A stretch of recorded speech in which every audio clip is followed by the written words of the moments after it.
Hello friends, welcome to Banu Saraswathi அரசில். வாங்க இன்றைக்கி எங்கள் தோட்டத்தில் இருக்கிற, அதாவது எங்கள் வயலில் இருக்குது இல்லையா, அங்கே இருக்கிற பிளான்ஸ் எல்லாம் பார்க்கலாம்.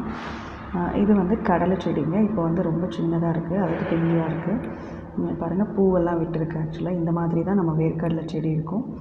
இது வந்து கோவக்காய் கொடி.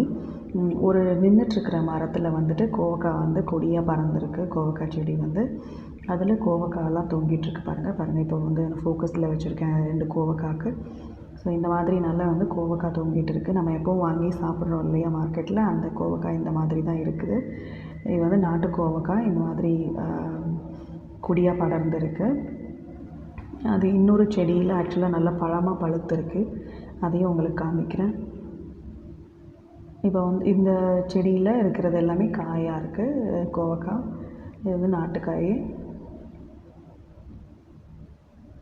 அடுத்தது ஒரு செடியில் இந்த செடியில் வந்து நல்லா கொஞ்சம் பழமாகவும் இருக்குது. ஸோ அது என் பொண்ணு வந்து அந்த பழத்தை சாப்பிட்ணுன்றதுனால பறிச்சுருக்கிறேன் நான். அது கேட்டாங்க, அதனால் நான் பறித்து இப்படி வச்சு உங்களுக்கு காமிக்கிறேன். இப்போ இது பார்த்திங்கன்னா எங்கள் வயலில் இருக்கிற சின்ன செடி, இது இளம்பருவம் செடி. இதில் இன்னொரு வயலில் இருக்கிற பெரிய செடி, இது கொஞ்சம் வளர்ந்துருக்குது.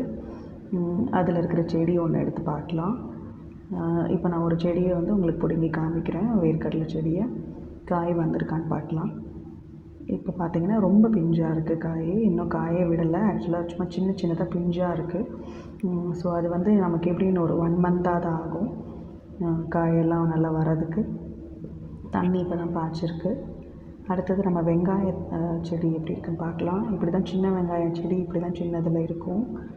நம்ம ஃபஸ்ட்டு சின்ன வெங்காயத்தை ஊனினதுக்கப்புறம் அதில் ஒரு ஸ்ப்ரவுட் விட்டு அப்படியே தாள் வளர்ந்து வரும். ஸோ இந்த மாதிரி வந்து உங்களுக்கு சின்ன வெங்காயம் இப்போ பார்த்திங்கன்னா இது பிடுங்கி பார்த்தா இதுவுமே பயிராக தான் இருக்குது. இதுக்கும் தண்ணி பாய்ச்சிருக்கு. இதுவும் வளர்கிறதுக்கு எப்படின்னு 1 மாதத்துக்கு மேலே ஆகும். அடுத்தது நம்ம ஜோவர், அதாவது சோளம் இருக்குது இல்லைங்களா, வெள்ளை சோளம், செஞ்சோளம், அந்த மாதிரியான பயிர் வந்து இந்த மாதிரி தான் இருக்கும். இது வந்து பால், அதாவது இன்னும் பூட்டை வளரலன்னு சொல்லலாம். அதாவது என்ன, சோளம் இன்னும் வளரல. ஸோ இப்போ சோளம் வளர்ந்தது வந்து இந்த மாதிரி இருக்கும். இது வந்து பச்சை பத்தாங்காய் செடின்னு நம்ம சொல்லுவோம். ஆக்சுவலி நம்மளோட க்ரீன் கிராம் பச்சை பயிர் இருக்குது இல்லையா, அதை வந்து ஆக்சுவலி லோக்கல் லாங்குவேஜில் நாங்கள் பச்சை பத்தாங்காய் செடின்னு சொல்லுவோம். இது ஆக்சுவலி இது வந்து பச்சை பயிர் வந்து பச்சைக்காய், தட்டைக்காய், பச்சைக்காய் அப்படி சொல்லலாம். ஆக்சுவலி இது வந்து காஞ்ச காய். இதை வந்து பறித்து தான் நம்ம வந்து மிஷினில் கொடுத்தோ இல்லை கையில் இது பண்ணியோ நம்ம வந்து அடித்தோ, குச்சியில் வச்சு அடித்தோ நம்ம வந்து பச்சை பயிரை வந்து அதிலேருந்து எடுக்கணும். இப்போ ஃபோக்கஸ் பண்ணியிருக்கிறது பார்த்திங்கன்னா புளிச்சக்கீரை செடி அதுக்குள்ளே. ஸோ இப்போ ஒரு பச்சை பத்தாங்காய் காயை வந்து நான் உங்களுக்கு ஒழிச்சு காமிக்கிறேன். ஸோ இந்த மாதிரி இருக்கும். இதை நாங்கள் வந்து சின்ன வயசுலேருந்தே இதை வந்து அப்படியே எடுத்து அந்த வரும்போதே, காய் வரும்போதே எடுத்து சாப்பிடுவோம். அவ்வளோ டேஸ்ட்டாக இருக்கும்.